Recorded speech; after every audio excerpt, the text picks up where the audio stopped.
पिछले एपिसोड में आपने देखा कि आरफीन को पादरी मार्कोस देख लेता है कि वो शहीद से मिल रहा है। इस एपिसोड में आप देखेंगे कि मार्कोस उस्ताद आजम को बताता है कि जो पादरी आए हैं उनमें से 2 मुसलमान हैं। तो उस्ताद आजम उनको मारने का हुक्म देता है।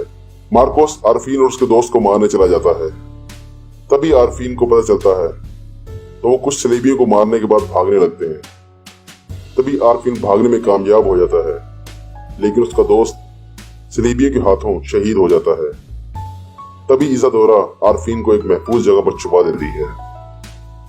दूसरी तरफ अर्तुगरुल लैला के कमरे में मौजूद है, तो आया जान आकर अल अजीज को बताती है कि अर्तुगरुल को लैला अपने कमरे में ले आई है, जिस पर अल अजीज गुस्सा में आ जाता है और वो सीधा लैला के कमरे में अपने सिपाहियों के साथ चला जाता है। वहां अर्तुगरुल हलीमा से अपने दिल की बातें कर रहा होता है, तो अल अजीज आकर हमला कर देता है।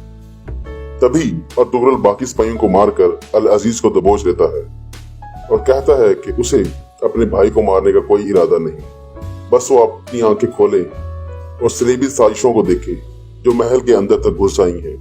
और उसी वक्त नासिर कुछ सिपाही ले आता है और अर्तुगरुल को घेर लेता है, लेकिन अर्तुगरुल अल अजीज को ढाल बनाकर वहां से फरार होने में कामयाब हो जाता है और फरार होकर रोशान और बामसी के पास पहुंच जाता है। वहां से अर्तुगरुल, बामसी और रोशान वापस कबीले चले जाते हैं ताकि तोरगुत और शहीर को भी बचाया जा सके। इधर नासिर और तितूश मिलकर ये मंसूबा बनाते हैं कि अल अजीज को बताया जाए कि नुमान साहब एक सल्जूक शहजादे हैं और हलीमा सुल्तान एक शहजादी। वो उन्हें सुल्तान अलाउद्दीन के खिलाफ जंग के लिए उकसाएगा और ये कि अल अजीज को कायल करे कि वो हलीमा सुल्तान से शादी कर ले।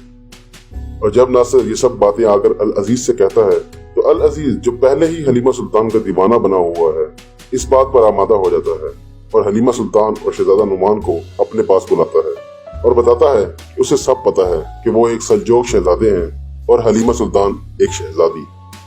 और साथ ये भी कहता है अगर वो उसका साथ दें तो वो शहीद को सलीबियों से आजाद करवा सकते हैं और साथ ही वो शहजादे को उनका हक, उनकी सल्तनत सुल्तान अलाउद्दीन अय्यूबी से वापस दिलवा सकते हैं। तो दोस्तों, ये था आज का एपिसोड। मिलते हैं कल नए एपिसोड के साथ। So please subscribe the channel and stay tuned.